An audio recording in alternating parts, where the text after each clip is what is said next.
6 negara mulai pantau perkembangan timnas Indonesia, potensi besar Indonesia jadi tim yang merepotkan di round 3.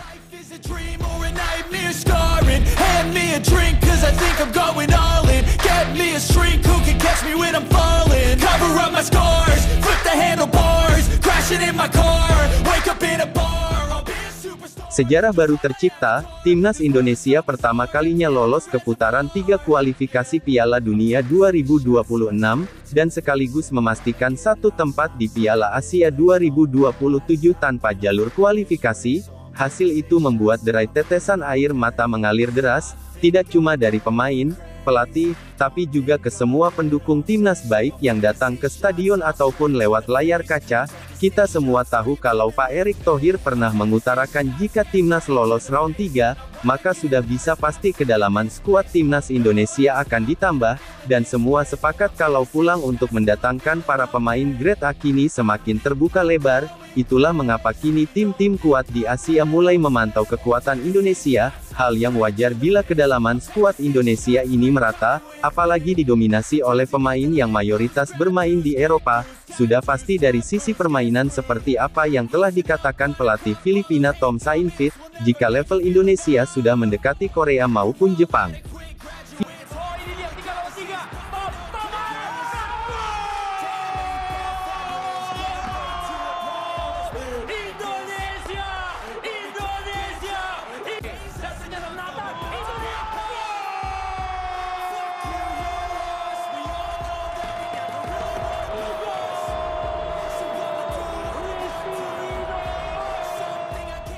Meskipun saat ini timnas Indonesia sudah berhasil memastikan lolos ke round 3 kualifikasi Piala Dunia zona AISA, namun sejatinya PSSI beserta Coach Shin Tae-yong tak bisa bersantai terlalu lama, sebab bagaimanapun persiapan dan rencana matang harus dilakukan sejak sekarang.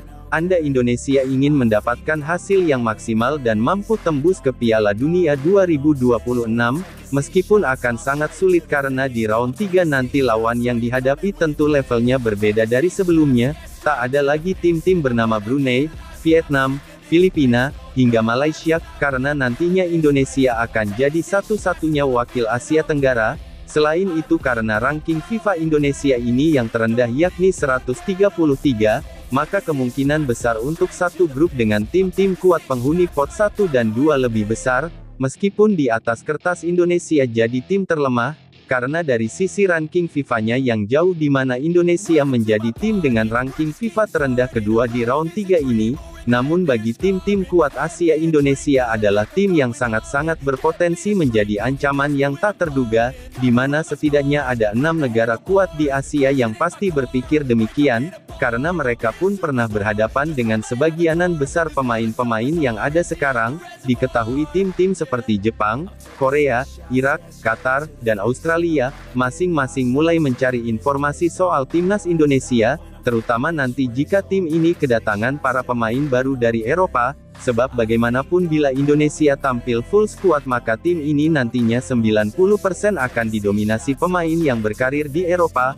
bahkan beberapa di antaranya adalah pemain dengan pengalaman yang bagus dengan jam terbang di liga-liga ternama Eropa, macam Belanda, Belgia, serta Italia, mulai dari Tom Hai, Ragnar Oratmangun, Jay Izes, Sandy Walsh, hingga Sain Patinama yang usai tampil bagus di Liga Norwegia pindah ke Belgia.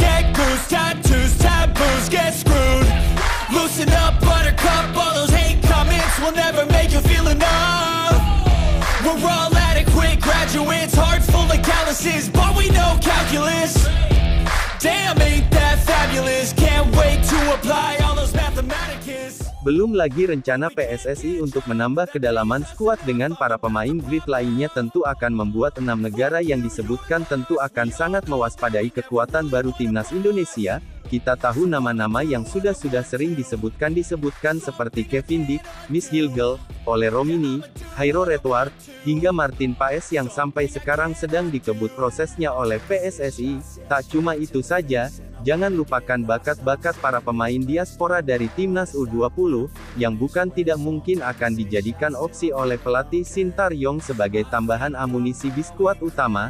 Nama-nama seperti Mauresmo Hinoke, Tim Geipens, Dion Marks, Welber Jardim sudah bisa dipastikan jadi lebih oke jika digembleng langsung oleh Coach Shin Tae-yong, belum lagi para pemain lainnya seperti Jens Revens yang emang sudah jadi WNI dan disiapkan juga untuk proyeksi jangka panjang, dan juga Sem Ivel yang kemampuannya akan benar-benar keluar jika ditempatkan sebagai gelandang sarang bersaing dengan Marcelino Ferdinand. Straight to the face. I'm taking 6 shots, are you coming with me?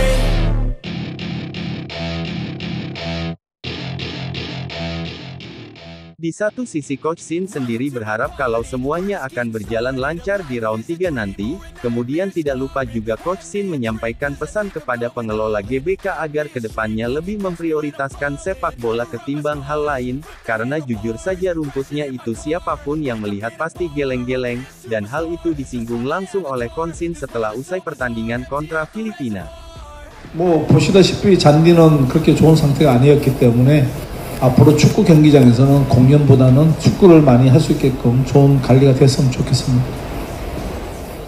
Dan harapannya pesan ini juga bisa didengar baik oleh pengelola Stadion Gelora Bung Tomo Surabaya, yang mana rencananya GBT ini akan dijadikan home base Timnas Indonesia selama round 3 berlangsung, yakni mulai September tahun 2024 sampai Juni tahun 2025 mendatang. Pada akhirnya sekarang adalah waktunya bersantai sejenak sembari menyiapkan kembali rencana-rencana terbaik demi meraih hasil maksimal di round 3. Namun jangan lupa juga kalau di bulan November akan ada ajang Piala AFF, yang jelas ajang ini bisa jadi kesempatan Coach Shin memantau para pemain-pemain muda atau yang dari Liga 1 yang selama ini belum mendapatkan banyak kesempatan. Meskipun begitu jangan anggap sepele dan remeh ajang ini, hanya karena kita sudah lolos ke round 3 kualifikasi Piala Dunia dan Piala Asia 2027, sebab teori ilmu padi pada dasarnya berlaku dimanapun, hitung-hitung tetap respek kepada tim-tim tetangga serta pihak AFF itu sendiri. Masalah juara atau tidak intinya tujuan Piala AFF bagi Indonesia adalah bisa melihat kemampuan para pemain dalam tanda kutip di tim B untuk kemudian bisa dicoba di skuad utama, karena tidak mungkin di Piala AFF Indonesia akan main full time karena kita tahu ajang Piala AFF ini adalah ajang yang belum termasuk dalam kalender FIFA, jadi untuk memanggil para pemain-pemain yang berkarir di luar negeri akan sangat sulit. Kemudian jarak pembukaan Piala AFF ini hanya berjarak 5 hari dari pertandingan Indonesia di round 3 dalam kalender FIFA bulan November. Untuk itu justru kita harus bersyukur karena timnas Indonesia kini punya stok pemain melimpah. So enjoy the moment ya, pokoknya full happy dan full senyum deh untuk para timnas mania. Oke.